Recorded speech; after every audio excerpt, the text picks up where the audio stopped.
Very good afternoon. It is my honor and pleasure to welcome Anuranjita Kumar, and Anu as I fondly call her. Anu is a very, very old friend. I know her since 1993 probably. From the time when she started dating a very, very close friend of mine, Sandeep. And I think that's, the context is a little important. So Sandeep and I went to college together, and then Sandeep went on to go to XLRI. And that's where he met Anu, and that's the time since when I know her. So I've pretty much seen her in the last 22 years before she got married. Then in her corporate career, I've stayed in their house in Bombay, in London.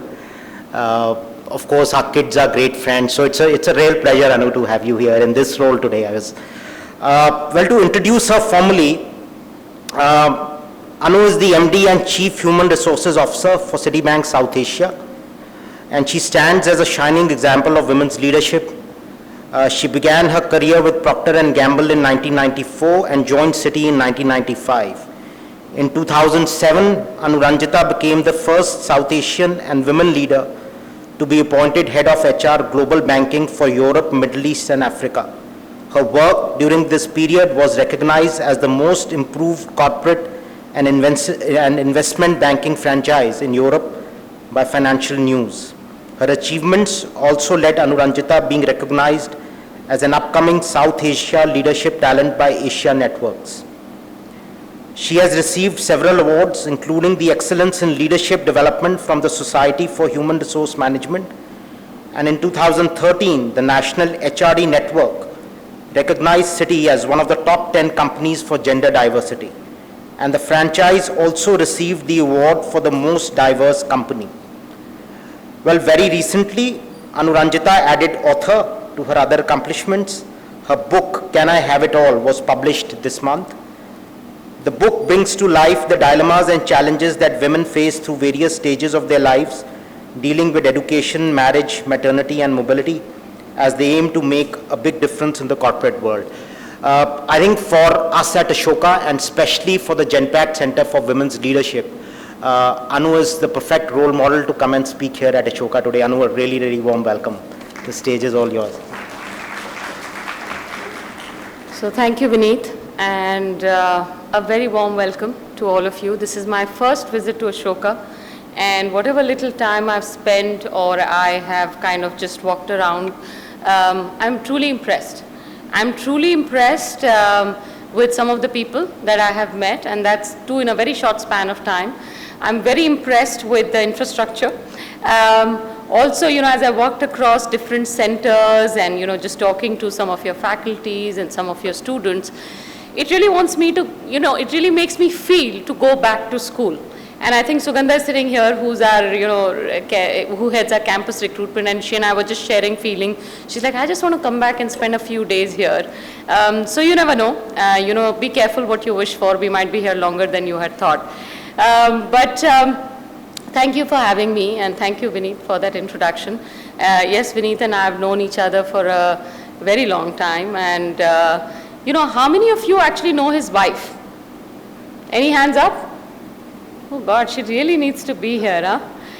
So Akrita is, we're talking about role models, and some people who kind of do a lot of work in different spaces remain always hidden. So you've obviously seen Vineet very often, but you haven't seen his wife, who started, as some of you might be familiar with, this whole Jamboree class. And Akrita was actually a couple of years junior to us, and she actually did make it through XLRI, and I was hoping like hell she would join, but she declined. And she went on to become an entrepreneur and started out her own outfit, which is called Jamboree, and it prepares all the kids for SAT classes and GMAT classes. And she started out really small. And today, I forget how many hundreds of franchises that you have across the world. And then she finally decided, ki ab bahut ho gaya, so let me do something different. And she's now actually leading a very charitable effort for street children. Some of it, I've seen and associated with. But truly, I mean, there are more women like that out there. And I think, when I look across friends and family, there are more people who have the spirit of doing something for the larger good or for the larger good of the society. So with that, as I'm looking across the room, I see many more women than men. So I think the first job is to get more men engaged in this discussion, for all the women out there and for all the men out there. Because when you talk about diversity, it's not a journey which just women undertake. And it always takes two to tango. So for all of you in the room, next time that I'm here, I want to see a more homogeneous distribution of gender in this room, because without that, we may resolve to do a few things, but I think they will remain unfulfilled till you have appropriate cooperation from both ends. So I'm here really to talk about a couple of things. One is just my thoughts on this whole women in leadership as a concept, and then share a little bit about what we have done in Citi, and then take question and answers from you. So sometime October, November, it was one of those moments where I said maybe I should reflect back and think about, do I want to make a change in terms of the direction that I've taken, or do I want to continue? And in those reflective moments, I put a pen to paper, and it took me like 6-7 months to get this book out. And I think, when I reflected back, and a lot of memories just flashed across, it was really a flashback. Writing the book was the easier part, but getting it out there and sharing that messages with all of them was all of you is actually the part which is the more enjoyable one. I come from a small town called Rishikesh. How many of you have been there? Okay, not bad. I usually don't get such an encouraging response, and most people tell me we went there for rafting. There's a little more than rafting out there. So I come from a family pretty much like yours, and my mother was a doctor, and my father worked for a pharmaceutical company in Rishikesh, so that was the reason why we were there. And very early in life, my parents decided, education would be a premium, and I think more so my mother. And that happened because I think she belonged to a family with 2 girls and 1 son. And her parents were more conservative in a sense of how they thought about daughters and sons. And so my mother and her sister went to a Hindi medium school, and the son, or my uncle, went to English medium school. Part of it was that's all they could afford, and part of it was that is how the thought process was. They need to educate all the children, but they will prioritize it in a certain way. I think after her school, my mother willy-nilly got through a medical school. I don't think she expected it, but it happened, as she tells me. And then she went for her first lecture, and she came out crying, and she said, I will fail, she told her dad, because it was all in English, and she didn't understand a word. And therein started the journey of, I would say, awakening, or making sure somebody like my mother steps up. And this I'm talking in 60s, 1960s. And she self-taught herself English because she wanted to pass that MBBS course. She not only passed the course, she became a successful doctor and led a successful career as well. I think in spite of all those initial, initial effort that she put into herself, she yet decided to take a bit of a backseat because my father got posted in Rishikesh. That was a bit limiting, but within that pool, she tried to do what she could. So when my sister and I were growing up, she was very clear that, they have to go to one of the best school that she could afford, and, closer home in Dehradun, there was a school which I joined. And, and instill in us the level of confidence, or at least the broad exposure that was needed much earlier in life to make some key decisions. So I think when we were kids, I went to boarding pretty early, and I'm sure as you would know, that point of time, Willems used to be in year 2, year 3, we used to go into boarding. So I went to boarding pretty early. I think the implication of that was, I started to take my decisions much earlier in life, which I will tell you what happened with those decision makings.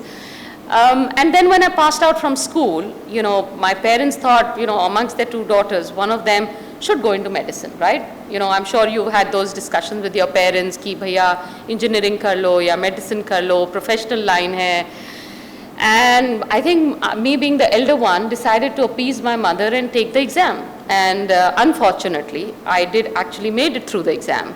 And that too to her college. So I couldn't even complain about the college and why I really didn't want to go. But I went there for a few months, and I realized that it wasn't my calling. And I think I was maybe 16, 17, and I could feel that, every day I was going to a lecture, and it was just not the thing which was really tickling my mind or getting me stimulated. I wasn't engaged. And I came back home in October, November, and I had a chat with my parents that I don't think I can pursue medicine. It wasn't a great reaction, as you can imagine, because they turned around and said, so it's a professional line, and why wouldn't you want to do it? It might be tougher, you might be having cultural challenges settling into it, it will pass. And I said, no, there's something which is telling me I really don't want to do this. And I think they were not happy. They turned around and asked me, so what do you want to do? I said, actually, I don't know. So you can imagine the reaction. I don't want to do what I have in hand, but I really don't know what I want to do next. And my father just kind of laughed and said, okay, so should we get you married? And I said, no, that's not what I meant, but I really need to think through what I wanted to do. It was October, November of '89. And I had no college admissions. I was going to chuck up something which I had in hand. I think somewhere in their heads, my parents were beginning to reconcile that this child has got very deviant by going to the school she did. Apologies for that. But, this early decision making kind of, wasn't really gelling well with them. And I think, after some deliberation, some diligence, I said, no, I want to do psychology. And my mother said, well, what is psychology? And I said, it's the study of mind. I don't think she really got it. Honestly, she couldn't understand what I was saying. And she just said, okay, whatever it is. My father kind of put one condition and said, if you go to Delhi University, which was the closest good university that I had to Dehradun and Rishikesh, then you've got to have a hostel. That's the only condition we'll let you go. If you get it, fine. If you don't get it, you're going back into the medical school. So I went, from college to college, begging and borrowing in November, trying to get a seat.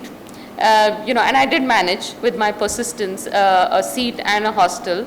And I started, my second inning with psychology. I think I fell in love with the subject. I think sometimes you have to listen to your gut and you have to listen to your intuition. And my intuition was right. And since then, I've kind of, fallen back a lot of times on what my brain is saying versus what my heart is saying. And sometimes they don't say the same thing. I tend to go with my intuition. I love the subject. And I think I was all set in '92 to go to the US because I said, I'm going to do MSW or I'm going to do something in psychology. I really like to do this. And I was management was coming into vogue and things were happening in the management side when one of my professors tapped me and said, maybe you want to think about it. So I did think about it and I appeared for the exams. I got a few calls, but I think because I was coming from an industrial psychology background, HR was a very conscious choice that I made. Over and above some other options that I had from some other business schools as well. And that's where, I got introduced to the corporate world. I think when I kind of did my business school and I kind of entered the corporate world, I wasn't very sure what I was getting into, but there was a sense of thrill and excitement. And I think that's what was my take from business school, because you meet a variety of people, like I'm sure you're interacting with a variety of peers there. You meet people, and I keep saying I'm not an engineer, and we all know that in a business school, a large proportion of the people are engineers, even in HR. Now the challenge was, when you get there, you kind of get leveled out a bit. You think you are doing well, and you go and meet a lot of peers who are actually way better than you, and you kind of get leveled out. So I think that leveling happened in business school, apart from, of course, studying and interacting. It gave me the social skills, it gave me the perspective, which was very useful when I entered the corporate world. When I joined Citi, it wasn't meant to be for 20 years, or, and now that I look back, say in 95 or 96 when I joined Citi, I never really envisioned that I would be here for 2 decades. And it just kind of came about. And therein started the challenges of, how do you manage being a woman, manage a household, and manage the various crossroads which come with it when you want to pursue a serious career, not a job. I'm talking about a career. And, there were 3 crossroads which I think everybody faces. And I mean everybody means men and women, which is marriage, which is mobility, and which is paternity. I wouldn't say maternity. Most of you at some point of time will find the right partners, will get married. And I think the challenges start to kick in with the socio-cultural factors which start to impose themselves at that point of time. I mean, let's face it, even today, and I'm not talking about just the Indian society having worked across different parts of the globe, there is a social norm about what a man has to do and what a woman has to do. Woman has, or there's a social norm around how woman has to be more caregiving and a man is the bread earner. We can challenge it, we can debate it, but it's been formed over decades and it exists. And I think, there is an ongoing dilution of the social norms, but they haven't gone away. So when I got married, Sandeep happened to be in Bombay and I joined my new job in Delhi. Because I was very clear that, I'm going to go with the quality of job that I'm going to get and maybe not compromise just because of the location. So therein started our journey with two city marriage. And, and I was a new bride in a Punjabi household, which I'm not a Punjabi by background. So there was a lot of learning about a new culture and a new family and your husband's not around, plus you're pursuing your career. And I think, we stayed like that for about a year. Then over a year, we kind of worked it out wherein he asked for a transfer. He went to Pune, so he asked for a transfer. There was a job which logically came up. I applied for it, and then we converged in Bombay. So I think, a lot of you, when you start working, you will have those challenges with your spouses, because if both of you are pursuing your career, it is possible that your companies may have different assignments in different cities. I think depends on how you want to manage it. For us, what worked was, what do we want to do and how do we want to converge? There was a price to pay in terms of the time frame that it took for us to come together, but we were okay with it. And that's what you need to think about as you enter a domestic life as well. The second is mobility. I think as we moved around the world, whether it was Singapore, New York, London, sometimes I followed him, sometimes he followed me, and we kind of made it work till our children happen, because then they have a view. So then it gets a bit more complicated. But I think mobility, what I tend to find, and this is even true today, a lot of you are very young and you don't have these dilemmas, but I come across a lot of women and men who are now 5 to 10 years in the organization, who are often faced with, my husband, pardon my saying that, but it's mostly women, where they would come back and say, look, my husband's getting transferred, can I get a transfer to this location? And very often, we would turn around and say, but you're doing so well, why would you get out of the headquarters? Oh no, we got to keep the family together. So very often I challenge them, saying, can not your husband stay over here because you're doing so well? Have you kind of weighed it out? But I find, not all, but about 60 to 70% of the women would very consciously and very happily take a move in spite of the fact that they might be doing better in their career. And I don't know what drives that, but I think this is where your social pressure starts to kick in. Because every time I decided not to move, in spite of my mother who's been working, or my mother-in-law who's been working, there would be a push in saying, Soch lo, why not? He's doing so well, why do you want to stress it out so much? So you've got to really think about these things.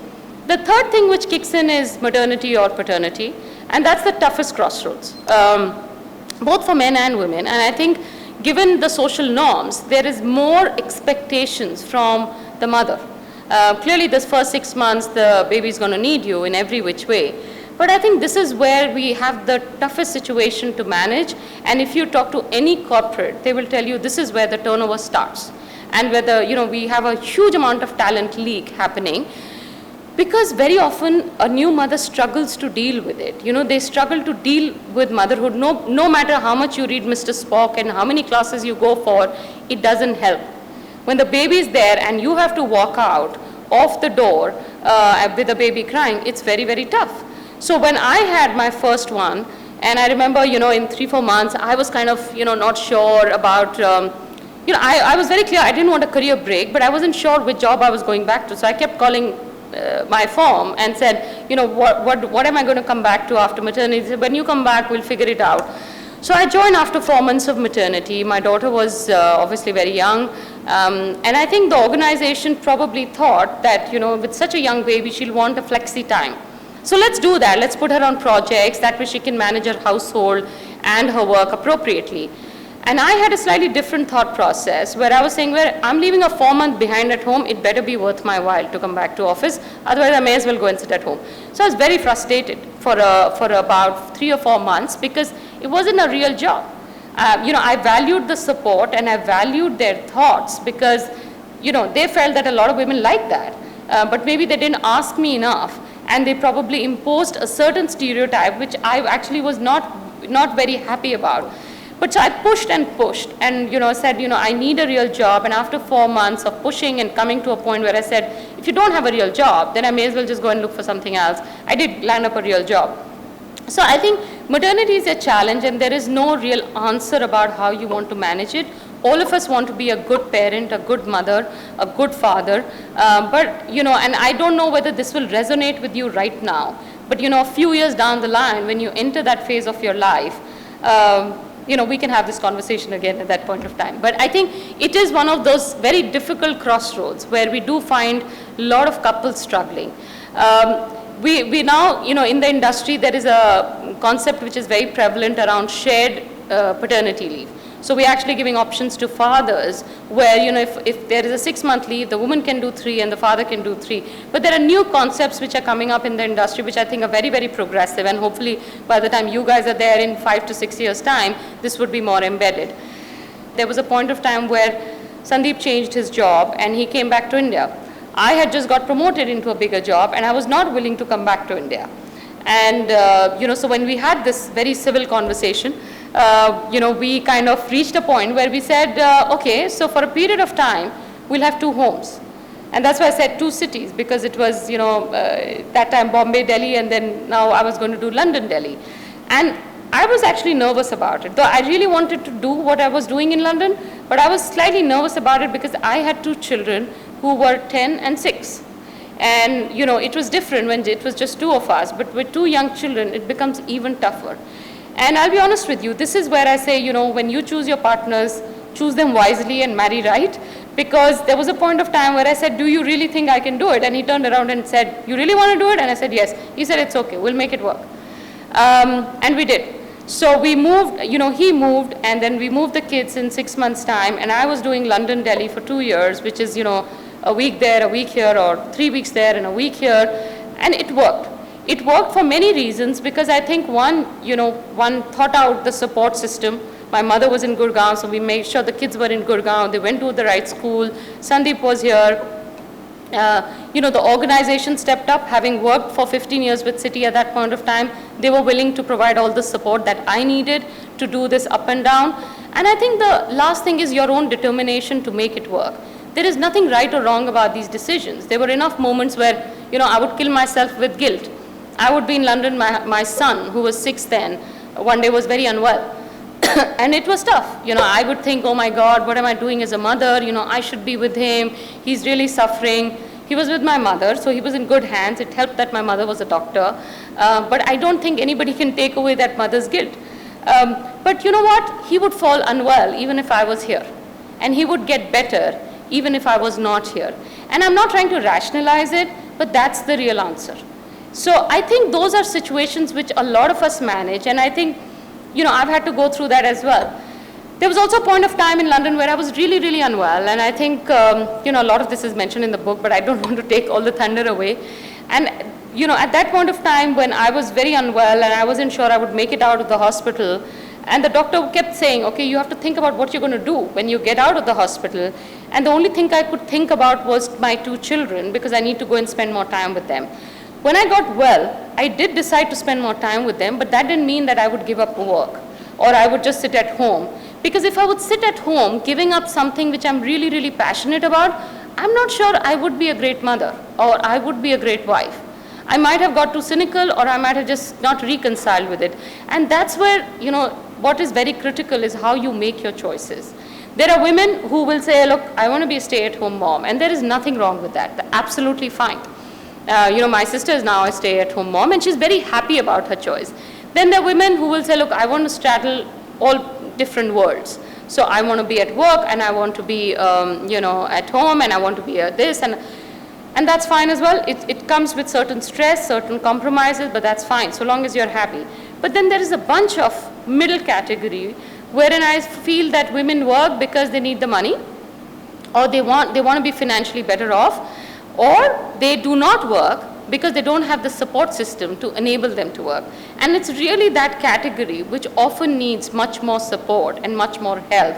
And I think as organizations, as corporates, even today, I wouldn't say we're struggling with it, but I think we're yet working through that. And a lot of that comes from the women themselves wanting to do it. Very often I find when you get over the maternity or these three crossroads, which is marriage, mobility, and maternity, you get into the leadership zone. And this is where your journey towards C-suite starts. And when that happens, that journey, in my view, is leadership. It's really gender agnostic. You don't get to a leadership role because you're a man or a woman. You get to a leadership role because you're capable and you deserve it. I often laugh and saying, my husband, just because he's a man, doesn't have it any easier. Because of his gender. He probably goes through the same tirades and the same tribulations that I would do if I'm doing a leadership role as well. But I think how you navigate, and this now I will particularly focus on women, how you navigate that whole matrix is really important. What I found and what I think, research will tell you, if you Google it, a lot of research will tell you that women consciously take a back seat beyond a certain point in their career. It's difficult for you to envisage this, but let me give you some data. When I was on campus, we were 120 total in the batch, 20 girls, I think only 2 are working. And this is after 20 years. If I look at some of the research, which I think we've also quoted in the book, you will find that the leadership needle hasn't really moved, maybe a couple of percent here and there, the CEOs or C-suite, yet is in 5 to 6% in India and globally maybe 9 to 10%, which isn't a healthy number. And it doesn't happen not because the organizations are not encouraging it, because I find a lot of women tend to take a back seat mid-level onwards. And we're yet resolving the mystery why that happens. The data will show you that the more affluent you get, the more women drop out of the corporate race. And my only hypothesis, because it's not proven, is that because, the society gives you the permission to be at home without any negativity. The man doesn't have that permission, so I do feel bad for them as well. But most women exercise that choice beyond a certain point of time because it's tough. It's tough to be in that race. It's tough to navigate the organizational politics. It's tough to, stress it out and slug it out in a management committee for your share of the pie. It's not easy. But the point is how ready you get yourself to take that challenge headlong. Women, because of the social factors, right from, when they're younger, are taught to be in a certain frame of mind, or sometimes to be in that, if you're nurturing and caregiving, it's the right stereotype to be in. And as you start to challenge this stereotype, between junior to mid-level, it stands all well for you. We as Citi, we hire 50% women at the entry level, but as the pyramid narrows, they just seep away. So I think, very often I find when women start to race towards a leadership role, the behaviors which are required are very different, and sometimes they may be congruent, they may not be congruent to what the social norms have been. And I think that's partly the challenge. Again, let me give you some examples. So we had somebody, and I know somebody who just stepped into a leadership role, and she was having some challenges. So she kind of, came by to have a chat with me. This is probably outside Citi. And I was asking her what's really happened. She said, I feel really comfortable when I am sitting in the board or I am in the management committee because I don't know when to talk. Everybody's so loud. And I really don't know how to even make my point, even though I know for a fact that it is very relevant. And I said, what's stopping you? She said, because I just don't want to be looked as, maybe I look bad or I look stupid or I look fuzzy. I just don't know how to make my point. And this was a, small thing that she was talking about. But if you magnify the impact, and I sit on a couple of these committees, and if I'm sitting in a management committee and I have a point which I'm not able to make, it's not the right leadership trait.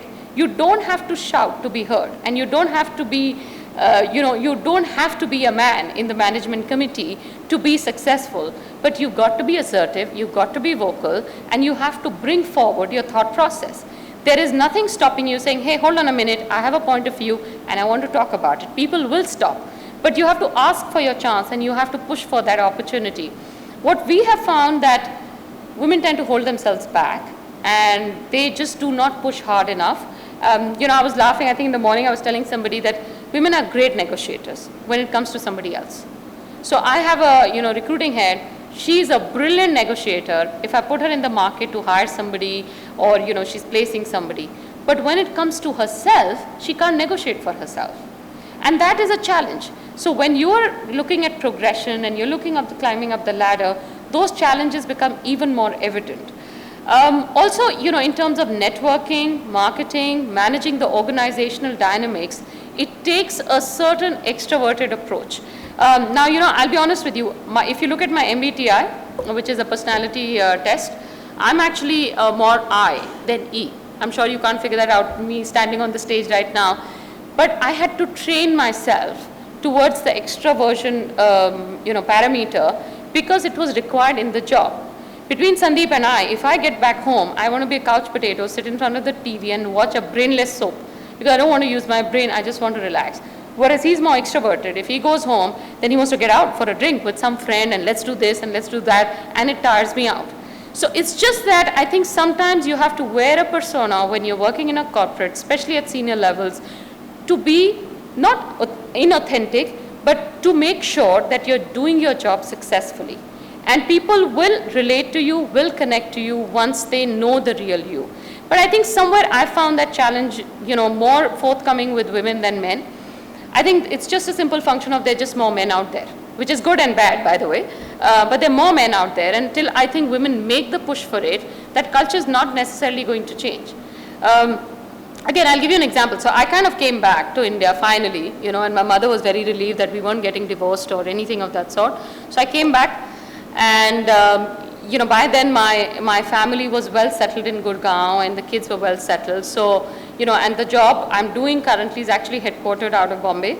So I was interviewing for this job, and Pramit said, great, we can get started on so-and-so date. And I said, nahi, thoda twist hai. The problem is my family is very well settled, and if I kind of uproot them now, I think I'll have to go back to London because the kids will not be able to adapt again and again. And he just looked at me, he said, तुम्हारा ecosystem क्यों disturbed रहता है? कभी Delhi, London, फिर Delhi, Bombay, all of that stuff. But, and I think he was a bit apprehensive because he hadn't seen anybody doing something like this. But when I started on that journey, with due permission from him, over the 6 months, I had to be conscious that I had to also get him up this curve, that it can actually work without breaking down, and it's not so difficult as he was perceiving it to be.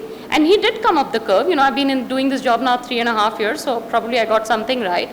But there are times where people around you don't understand how you work. The other example is we were running a sensitization training in Citibank. So we got the whole management team together, and this trainer was doing a role play about, women at work and men at work and what are some of the stereotypical challenges. She asked a question of the management committee and some more senior members. There were about 30 people in that session, and there were about 4 women and 26 men. And she said, how many of you have your wives working or spouses working? So apart from the 4 women, I think 2 more hands went up. So total of 2 out of 26 men had their wives working. The second question, she said, how many of you have had your mothers working? Now I know it's a different generation, but again, maybe I think 1 hand went up. Now if you just extrapolate this to the behaviors and the culture and the thinking, think about it. They're not doing anything which is intentionally wrong. They're just not exposed to it. So they don't know how to react to a working woman or somebody who's an ambitious woman or looking for a sterling career, because they've never been exposed to it. And I often find that is a bigger challenge than the stereotypes.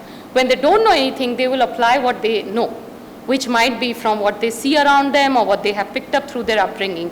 So a lot is dependent on how you sensitize people around you, be it the gender, be it LGBT, be it any other parameter of diversity, to change the behaviors and the styles to become much more inclusive. So I think, for I won't let out all of it that is in the book, but on reflection, I think there were 3 takeaways that I had, which were, you've got to have a right attitude when you start working in a corporate. There will be challenges, there will be odds, and if you take them in your stride with a positive attitude, it will kind of keep steering you to going on in the right direction. Be self-aware about what you can do, what you can't do, and keep upgrading yourself. I think you never stop learning. So just because you will pass out of Ashoka, in some time, doesn't mean your learning has stopped. What you will do is you will enter another organization and your learning will commence again, And guess what? Now you even start to get paid for your learning. So I think that should continue, and you should be aware about what you do well. I'm a person who always propagates saying, focus on people's strength. Don't focus on their development needs all the time. You know, corporates are obsessed ki development area kya hai, and let's kind of, you know, focus on that and let's make them better. But focus on what people do well, because nobody's a clone of each other. And make sure that development needs are not derailers. There shouldn't be a significant development need which becomes a derailer, because that can become a problem. But propagate, work on your strengths, because that's what makes you unique. And the last thing is be authentic. Be honest, be true to yourself, be true to your family, and be true to the organization. So, you know, in summary, I think, you know, there are 7 C's in the book, which talks about clarity, which, you know, I started with, and then we go into conviction, which is which kind of fuels what, you know, your purpose is going to be. It talks about choices. Some of them I already talked about courage, having the confidence then to, you know, really realize your dreams, connecting with the right people in the, you know, organization to make sure you have the right support, and finally having the right bit of collaboration to fulfill your own ambitions. So thank you very much for listening to me, and I'll be happy to take any questions.